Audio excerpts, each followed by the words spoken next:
Hey guys, as you can see, it is me again. Today is Monday, January 31st, 2011. That makes it day 31 on our Project Serve Him More. So that's what I'm working off here. I'll kind of do like Jeff did. As you guys can see, I'm working off my calendar here. So stupid me can keep up with it. But anyway, it's so very nice to have you guys here tonight. Hope y'all doing all right. Trying to think, guys. Seemed like there was something I was wanting to tell you all, but I just can't remember what it is. So I don't know. I've always heard all my life, if you start to tell somebody something and you forget it before you tell it, then it must have been a lie. So maybe that was the case. But anyway, like I said, guys, I do appreciate you being here tonight. I appreciate you guys for everything that you do. And I appreciate your prayers and everything else. I do want to apologize for, I know I've still not checked comments. I'm so far behind now, guys. I don't know if I'll ever get caught up, just to be honest about it. Last night, you know, Sundays, I get so wore out on Sundays, guys. You know, I guess where your week kind of accumulates on you, you know, especially where we work on Saturday too, you know, and you know, you kind of don't have any time off. And Sunday, if you would have ever told me that preaching was that hard and that physically demanding, you know, if you would have told me it is as physically demanding as it is, I would have told you were crazy before. But I mean, it's, you know, 9 times out of 10 when I get done preaching on a Sunday, you know, I mean, I'm wet. I mean, I'm usually, I mean, some of these preachers that, I mean, do the whole stomp and shout and kick and scream deal, you know, all the time. I don't see what keeps them from falling over, because, you know, I mean, I let the Spirit take me wherever it wants to take me, you know, but I normally don't do that too much. And even yet, like I said, it usually when I'm done, I'm wringing wet. I mean, you know, I usually when I get home after church, I have to change everything. I have to change my underwear and everything, because it's just I'm soaking wet. So you know, it's just that physically demanding. So, you know, by Sunday evening, usually I'm wore out. I mean, I am. 9 times out of 10 when I come home Sunday after church, I eat, you know, change clothes and eat, and then most Sundays, but you know, between eating lunch and, you know, like, let's say 5 o'clock, I'll usually take me a little nap. And I didn't yesterday. You know, I had to go check that car for that friend of mine, and I ran on up to Sears and bought a torque wrench, and you know, came back home, and I don't remember all what I had to do. But anyway, guys, just by last night, I was just dead tired. I mean, I was in the bed earlier last night than I've been in the bed in probably 2 years. So I couldn't do it, guys. You know, I was going to check comments, but I was sitting here in front of the computer, and I mean, I was literally doing this, you know, just dawdling off, falling over. I said, I've got to get in the bed. The comments just going to wait another night. So I'm going to try to get to those, guys. Maybe tonight, maybe be tomorrow before I can get to them. But again, like I said, I do want to thank you guys for being here and for sticking in there and praying for me and all those things. And to be honest about it, guys, I don't really have any jibber jabber tonight. I mean, I just really don't. You know, I want to just ask you to keep praying for me. I'm going to try to see the bankruptcy lawyer tomorrow. I finally got all my stuff gathered up that she needs, and I got the money today from my aunt. So praise the Lord for that. So I'm going to call her tomorrow and see if, you know, I'm hoping I don't have to make another appointment to go see her, you know, to bring this stuff. I hope she'll say, well, just bring it up whenever you can. You know, and I'm going to go take everything and kind of, you know, before I hand her the money, I'm going to say that, you know, I'm going to go over some things. You know, I'm going to make sure that she thinks that chapter 7 will fly, because as I've mentioned before, I can't do the chapter 13. You know, if I could have made a $600 a month payment, or almost $600, she figured up, it wasn't hardly 600, but it was like 570 something. If I could have made that payment, you know, I would have been paying these payments. Um, but anyway, you know, if she talks favorably, like, yeah, it'll fly, and I'll go ahead and pay her and get the ball rolling. So you guys just pray about that. You know, just pray that everything will work out good, you know, on that front. I'll be honest, it's about to worry me to death. You know, in business, like I said, guys, I've still got faith that it's going to pick up this week. It didn't today. I'll be honest. Actually, today, we brought in less money today than we did last Monday.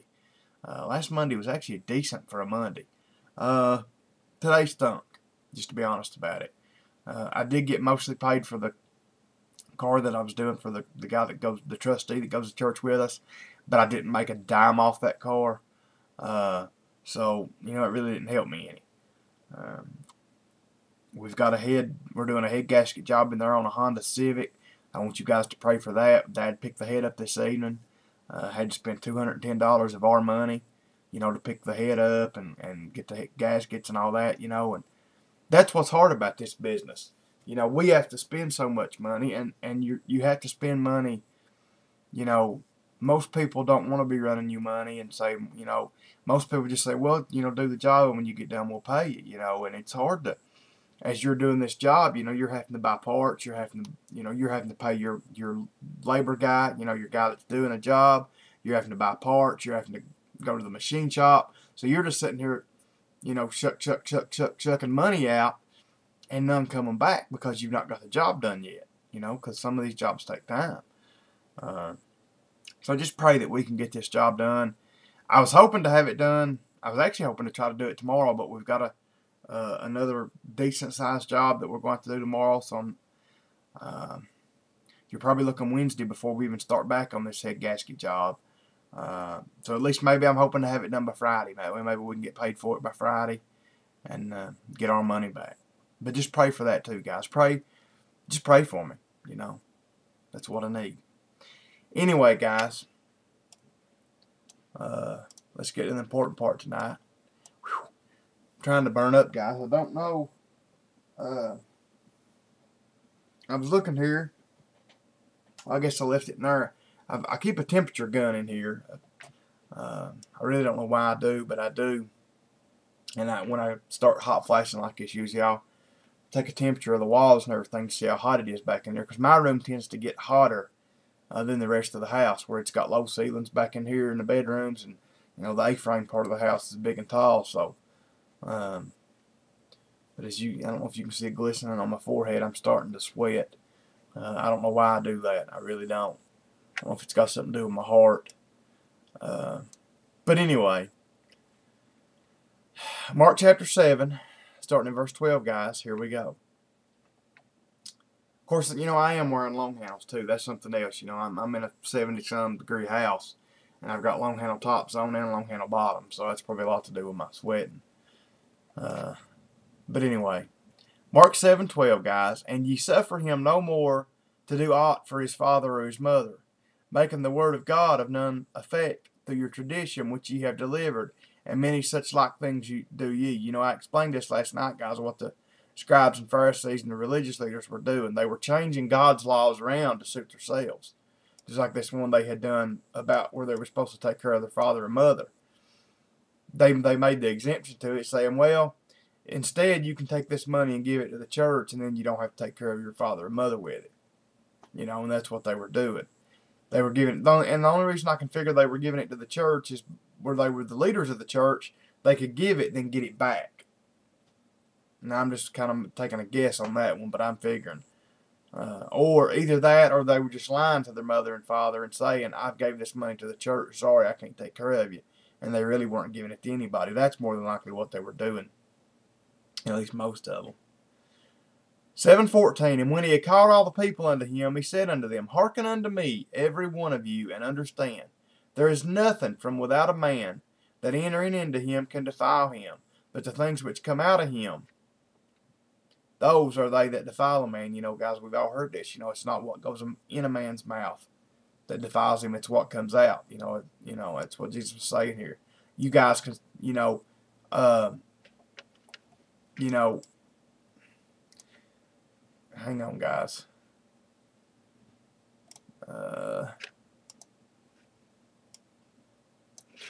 I touched it right here, guys. I touched my e-sword and it went crazy. It went from Mark to John on me. But anyway, Jesus is saying you all are concerned with what you eat and if you wash your hands and all this. That's not what defiles you. What defiles you is what comes out of your mouth, because your mouth shows what's in your heart. Verse 16, if any man have ears to hear, let him hear. And when he was entered into the house from the people, his disciples asked him concerning the parable. And he saith unto them, are ye so without understanding also? Do ye not perceive? And whatsoever thing from without entering it into the man, it cannot defile him, because it entereth not into his heart, but into the belly, and goeth out into the draught, purging all meats. And he said, that which cometh out of a man, that defileth a man. For from within, out of the heart of men, so you're getting the heart, proceed evil thoughts, adulteries, fornications, murders, thefts, covetousness, wickedness, deceit, lasciviousness, an evil eye, blasphemy, pride, foolishness. All these evil things come from within and defile the man. I think that's pretty much self-explanatory, guys. Anyway, it was good to see you guys here tonight for our Project Serve Him More. Like I said, guys, if any of you guys need to get a hold of me, email me. Most of you got my email address. Send me a letter. Most of you got my physical address. Call me. My phone number's out there. I've gave it to people, and if you need it, if anybody needs it, let me know. I'm on Skype, so look me up there. Knee Down for God if you want to hit me up there. Me and Mad Bad Voodoo talk all the time. And me and John have talked several times. So if any of you guys need me for anything, just let me know. I'm still working on some stuff, guys. I'm still working on going to do maybe some car videos showing how to fix your car. And I actually had a good one the other day. I had a Blazer that's four-wheel drive, wasn't working on it. These new vehicles all use electronic four-wheel drive. And they can be hard to diagnose. And this and the switch went out of it, the push button switch, where you just put it into a four-wheel drive. And it was a pretty good little process. I had to print out schematics and had to, take a meter and check for power in and power out on different wires, and figured out that it was a switch bad, and ordered the switch. But the morning the switch come in, I was thinking about, I'd kind of already figured it out, so I was going to just kind of go through the steps. But the morning the switch come in, I had something I had to do. I don't remember what it was. So I wasn't there, so the other guy that works for us actually fixed the truck. He actually put the switch in it, so I diagnosed it and he fixed it, so I just didn't have time to do it. So maybe the next time I get a good one in the shop, or I've got time to actually film and show you guys, I'm going to try to do that. I'm going to try to start making them videos. I think they'll do really well. Most of the other, car fixing guys on YouTube, they do pretty good. They've got good big channels, so I figure people should like it. But to me, if it's just worth it for you guys that watch my other vids, just for you to maybe learn a little bit about your car, or to learn when you're getting taken, when you're not, that's kind of what I was wanting to do too, help people to, they could email me or call me or make a video and say, hey, this person's trying to charge me this to do this to my car. Is it worth that? Is it right? That kind of deal. So anyway, guys, thank y'all for being here. Like I said, good Lord willing, I'll be here tomorrow night. God bless you all. I want to remind you to keep praying for the woman that got saved at church Sunday, for Betty. Keep praying for her. I'm going to try to answer comments tonight. I'm not going to promise you anything, but I'm going to try. So, till I see you guys again, good night, and God bless.